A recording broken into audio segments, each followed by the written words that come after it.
భక్తి కలిగి ఆయన సన్నిధికి వచ్చి ఆయన సన్నిధిని ప్రార్థిస్తూ ఆయన సన్నిధిని మనం జీవిస్తున్నప్పుడే మన కష్టాలతో మనం అనుభవించగలము. మనం ఏ పంట వేసినా, ఏ విత్తనం వేసినా, ఏ పని చేసినా అది అనుభవించాలి. అది అనుభవిస్తేనే జీవితం.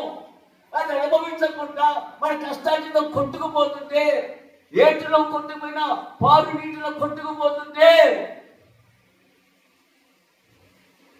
ఆయాసం, ప్రయాస, దుఃఖం, వేదన, ఈ ఆయాసం, దుఃఖం, వేదన నుంచి మన జీవితము మనము మార్చుకోవాలంటే ఒక యేసుక్రీస్తు ప్రభులోనే.